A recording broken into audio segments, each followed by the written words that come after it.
Welcome back to my channel. आज हम बनाने वाले हैं मकाई की चाट, भेल या फिर सलाद, आप इसे कुछ भी बोल सकते हो। हमने इसमें बहुत सारे वेजिटेबल्स डाले हैं, इसलिए बहुत ही हेल्दी है। और अगर आप डाइट पे हो तो आपको इसको अपनी डाइट में ऐड ज़रूर करना चाहिए, क्योंकि इसके कैलोरीज भी बहुत ही कम है और इसको खाने के बाद आपको ज़्यादा भूख भी नहीं लगेगी। आप इसे एक तरीके का सलाद भी बोल सकते हो। हमने इसे एकदम टेस्टी और चटपटी बनाया है। तो अगर आपको वीडियो पसंद आए तो चैनल को सब्सक्राइब कर देना। चाट बनाने के लिए हमने यहाँ पे 2 ताज़ी मकाई ली है। आपको यहाँ पे एकदम फ्रेश वेजिटेबल्स ही यूज़ करने हैं, तो ही हमारी चाट का स्वाद अच्छा आएगा।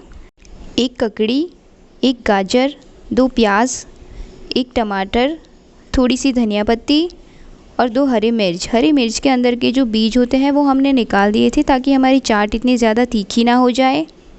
हमने हमारी सारी मकाई के दाने निकाल दिए हैं और अलग से रख दिए हैं। अब हमने यहाँ पे एक कुकर के अंदर थोड़ा सा पानी डाला है, अंदर 1/4 कप जितना उसके अंदर स्टैंड रखा है और उसके ऊपर हम ऐसा जाली वाला ढक्कन रख देंगे और उसके ऊपर हमारी जो मकाई थी वो रख देंगे। अब हमने यहाँ पे आधी चम्मच जितना नमक डाला है हमारी मकाई के अंदर। आपको मकाई के अंदर पानी नहीं डालना है, बस ऐसे ही रख देना है। अब कुकर को बंद कर देना है और 1 सीटी हो जाए उसके बाद आपको गैस को बंद कर देना है।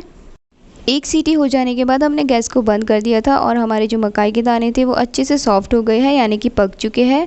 अब हमने यहाँ पे एक बर्तन में हमारे जो मकाई के दाने थे वो डाल देने हैं। गाजर, ककड़ी, हरी मिर्च, प्याज, टमाटर, धनिया पत्ती, 1/4 चम्मच संचर पाउडर, 1/4 चम्मच काला नमक, स्वाद अनुसार नमक, आधी चम्मच जितना धनिया जीरा पाउडर और आधी चम्मच जितना लाल मिर्च पाउडर। और हमने यहाँ पे नींबू का रस डाला है, 1 नींबू इस्तेमाल किया था। और हमें इसे अब अच्छी तरीके से मिक्स कर देना है। दोस्तों, आप इसके अंदर आपकी कोई भी मनपसंद वेजिटेबल्स डाल सकते हो, ये अच्छा ही लगेगा। और आप अपने मनपसंद मसाले भी डाल सकते हो। और हमारी जो चाट है वो रेडी हो गई है। ये बहुत ही हेल्दी है और टेस्टी भी है। तो वीडियो पसंद आई हो तो चैनल को सब्सक्राइब कर देना।